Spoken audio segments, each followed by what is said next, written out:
कोल्हापूर शहरातील नागरिकांना त्यांच्या प्रत्येक कामांसाठी आयुक्त कार्यालयापर्यंत यावं लागू नये यासाठी विभागीय कार्यालय स्तरावरच त्यांच्या समस्यांचं निराकरण करावं अशा सूचना महापालिकेचे आयुक्त डॉक्टर राजेंद्र भारुड यांनी दिल्या।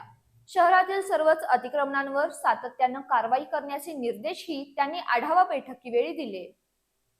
कोल्हापुरातील नागरिकांना प्रत्येक प्रश्नासाठी आयुक्त कार्यालयापर्यंत येण्याची वेळ येता कामा नये। विभागीय कार्यालय स्तरावरच नागरिकांच्या सर्व तक्रारींचं निराकरण वेळेत झालं पाहिजे असे निर्देश महापालिकेचे आयुक्त डॉक्टर राजेंद्र भारुड यांनी आज आढावा बैठकीत दिले। शहरातील सर्व अतिक्रमणांवर नियमितपणे कारवाई करावी अशा सूचना यावेळी त्यांनी दिल्या। महापालिकेच्या क्षेत्रातील सर्व अधिकृत हातगाड्यांसाठी विभागीय कार्यालय स्तरावर कॅम्प घेऊन नियमानुसार QR कोड देण्यात यावेत।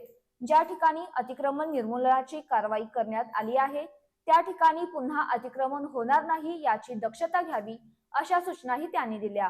यावेळी शहरातील पाणीपुरवठा, कर वसुली, अतिक्रमण निर्मूलन, शिक्षण, उद्यान आणि विभागांच्या कामाचा सविस्तर आढावा घेण्यात आला। अनधिकृत पाणी जोडणाऱ्यांवर कठोर कारवाई करण्यासाठी स्थापन करण्यात आलेल्या पथकामार्फत सातत्यानं कारवाई सुरू ठेवावी असं त्यांनी सांगितलं। शहरातील पार्किंग व्यवस्था सुधारण्याबरोबरच अनधिकृत हातगाड्या आणि केबिन्स विरोधातील कारवाई अखंडपणे सुरू ठेवण्याच्या सूचनाही त्यांनी दिल्या। रेल्वे स्टेशन परिसरातील मल्टीलेव्हल कार पार्किंगची निविदा प्रक्रिया पूर्ण होईपर्यंत हे पार्किंग त्याच कंपनीमार्फत सुरू ठेवण्याचे निर्देश देण्यात आले। शहरातील रस्त्यांची डागडुजी तातडीनं करून ते वाहतुकीसाठी योग्य करावेत। वॉरंटी कालावधीत असलेल्या रस्त्यांची दुरुस्ती संबंधित ठेकेदारांकडून करून घ्यावी। शहरातील सर्व रस्त्यांची तपासणी करून त्यांचं ऑडिट करून घेण्याच्या सूचना आयुक्तांनी दिल्या।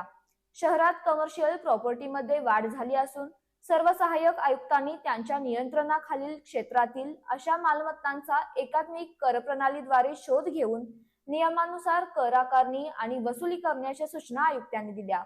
यावेळी अतिरिक्त आयुक्त रविकांत आडसूळ, उपायुक्त परितोष कंकाळ, किरण कुमार धनवाडे, सहाय्यक आयुक्त उज्ज्वला शिंदे, स्वाती दुधाणे यांच्यासह सर्व विभागांचे अधिकारी उपस्थित होते।